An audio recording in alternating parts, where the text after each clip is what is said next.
Hey guys, welcome back to part 4 of the Bible. I hope that you've been having a great time this month.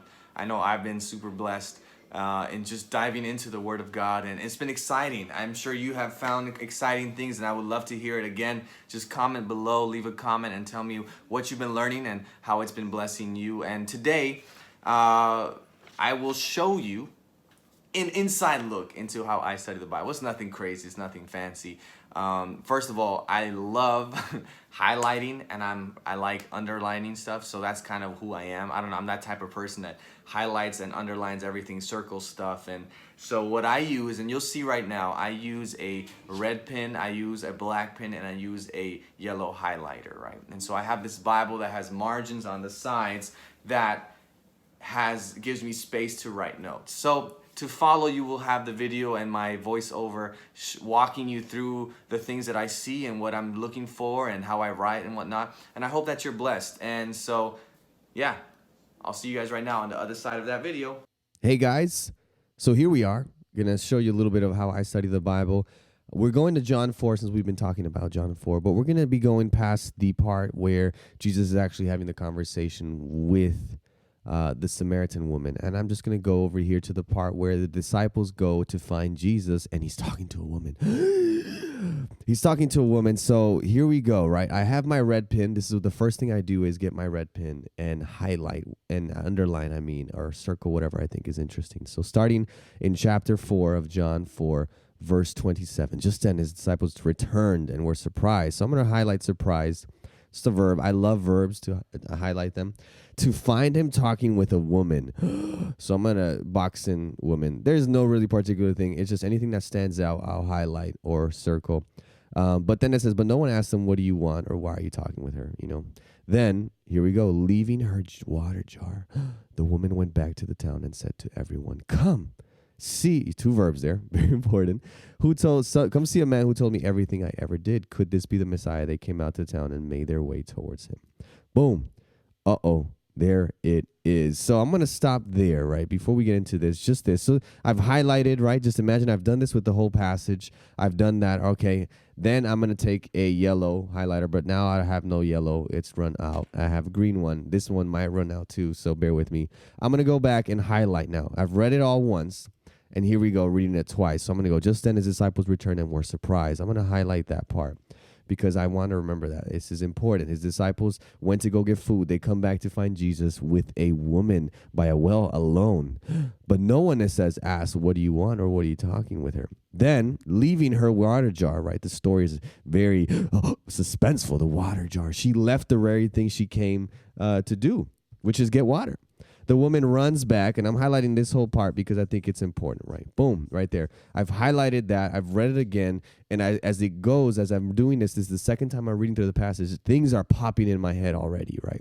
So I'm going to highlight this. I'm going to get my black pen now. This is the third step, and then I'm going to make some boxes. I like to do little squares or squiggly lines, and sometimes I'll even underline again when I think it's important. They came out. Towards him. They left the town and made their way to Jesus. So I'm going to write some notes, whether that be over here, I'm kind of pressed for space. So sometimes I'll write notes here on this side or at the top or at the bottom here. But for now, I'm just going to write around here, right? Just then his disciples returned and were surprised to find him talking with women.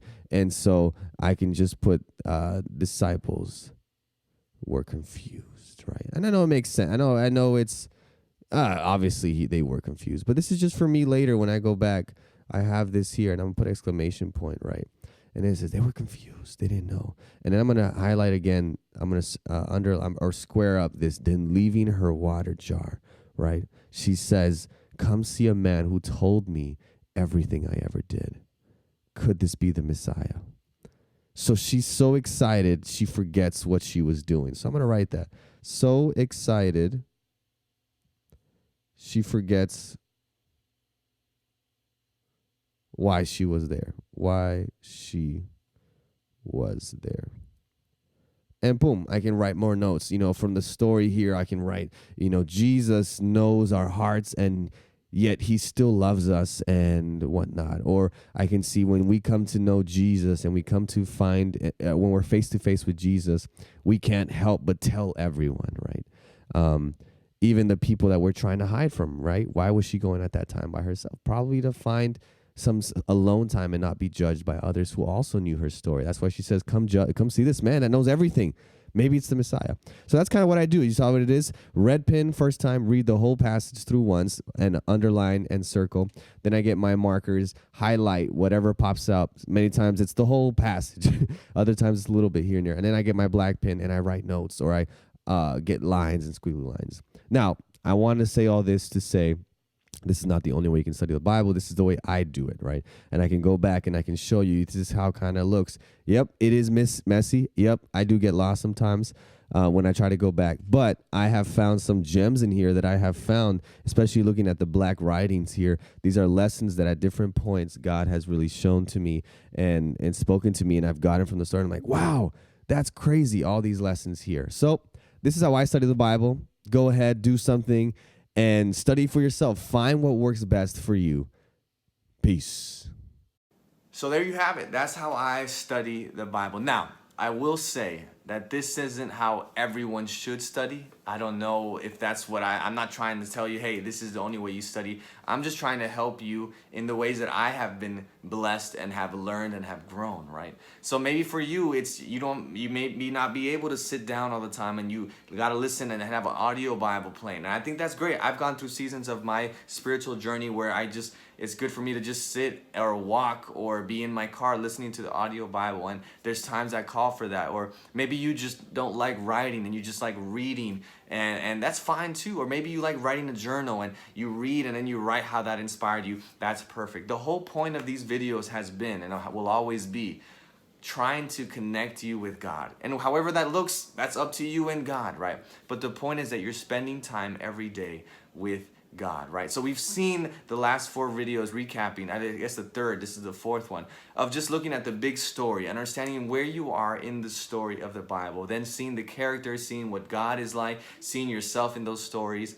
And if you do that when you're reading the Bible, right, it'll help you, right? And so I'm going to put some links to some different resources that you can look, something like the Bible Project, which is great. Animated short clips that teach you more of the context of different books and things like that. Then I'm going to link other stuff like that. So just check it out. And like I said, this is all for your growth, for you to get better and to have a better relationship with God. And I hope that you have been blessed. I look forward to seeing you next as we continue with our topics. Love you guys. Peace. See you later.